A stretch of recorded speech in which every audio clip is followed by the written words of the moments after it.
Good morning, everyone. I trust you are all well. Lovely to have you join us on the Friday Erev Shabbos Shuvah as we prepare for Yom Kippur. So, firstly, today's learning is dedicated in memory of all those that we are saying Kaddish for. We wish the families long life. I don't know if you remember in the 1980s. In the 1980s, there was let me just say good morning to everyone. Good morning, Peter, Rachel, Carol, Eitan. Anyone else still there? Lovely to have you all here. So I don't know if you remember, in the 1980s, there was a song. And the song goes, "Take a chicken in the air." And I can't remember the rest of it, but certainly that was part of the song. Well, that song, if someone can remind me the rest of it, take a chicken in the air or something, hold a chicken in the air, hold a chicken in the air, something like that. Anyways, that song I always remember when I think about Erev Yom Kippur. Why? Why do I think of holding a chicken in the air when it comes to Erev Yom Kippur? Because we have what's called kaparot, the kaparas, okay? It's an exceptionally unusual ceremony, even by Jewish standards. What is it? Don't know if you've seen it before. If you go to Israel and you go to any religious neighborhood, the place before Yom Kippur, it absolutely for 10 days the whole place, it smells like you're in a lul, you're in a chicken coop. Wherever you go, there are chickens in cages, and what happens is we have a tradition to do what's called kaparas. Kaparas is where you take a chicken, you hold it above your head, and you basically say a special formula. Okay, let me just correct something. Estelle, we are, as far as I'm aware, everyone can see me. I'm on the screen, and therefore I'm afraid to say it is your iPad, not me. Okay? I hope you managed to sort out the iPad, and the iPad should have a refuah shlema speedily. Okay, again, so you take a chicken in your hand. This is what they do in Jerusalem and Bnei Brak and other places. Even in London, they do it some places.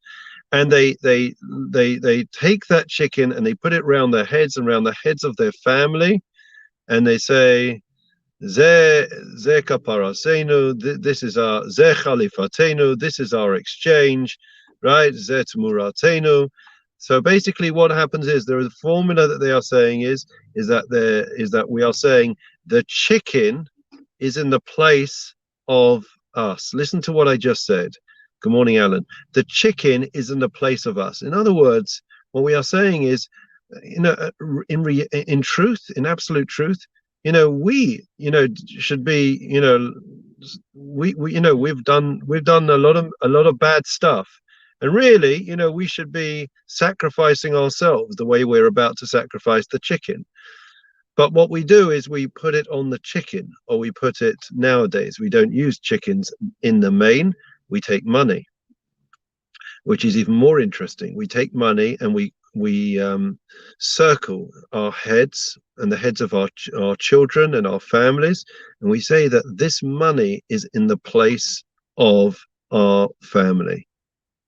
Arguably, I would suggest throughout the year, what do we say? We say that this money is in the place of our family.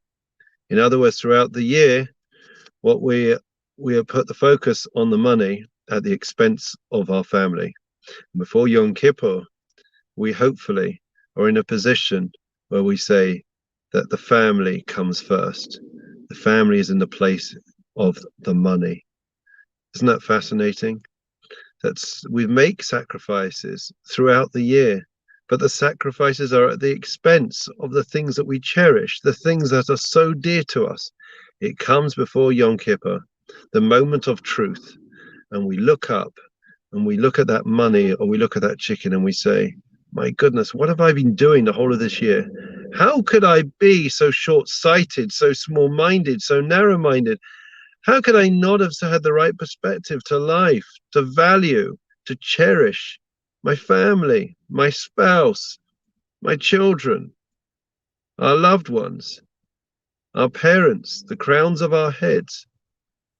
And therefore, it's an exceptionally powerful, potent moment when we perform kapara, as I recommended it at the beginning of the machzor, to be able to have perspective and to recognize, really, this money that I'm holding in my hand, or this chicken, that should be me, because I've made such terrible mistakes.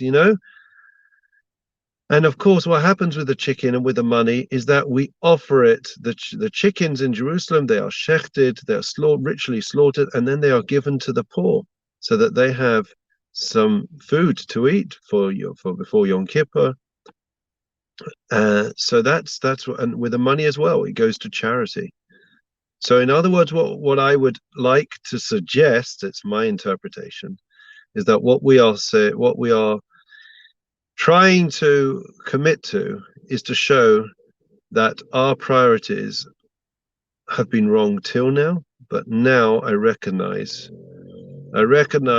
what is really important in life. What is the highest context marker for me? And that, of course, is family and faith. Family and faith. And therefore we say, I want to give this money. It should be a kapara, it should be an atonement. I want to give this chicken because I've made a terrible, terrible mistakes. I've been blinded, right? Blindsided by the lures and the distractions of life that have set me off kilter. I haven't been able to focus on what's important in life. But come before Yom Kippur, when we have the kaparas in our hands, friends, we recognize what is really important in life. Such an important lesson to be able to turn to your loved ones before Yom Kippur and to be able to say, I love you, I care for you. I know that I don't always spend enough time with you, but you're the most precious thing to me. And let's try and build this relationship. Let's try and make our relationship closer, more open, more honest, more real. Please, God, we should all be able to have the strength and strength of our convictions to be able to live lives that the way we want to, the way we should. And in that way, faith will be top. Faith and family will be top priority. Wishing everyone well. Shabbat Shalom. Mazel Tov. We've got the Sharvona Simcha Bar Mitzvah this Shabbos, exceptionally rare on a Shabbat Shuvah. We wish everyone well. Please God, Simchas and good health for the year ahead, and look forward to seeing everyone in shul. Take care. Shabbat Shalom.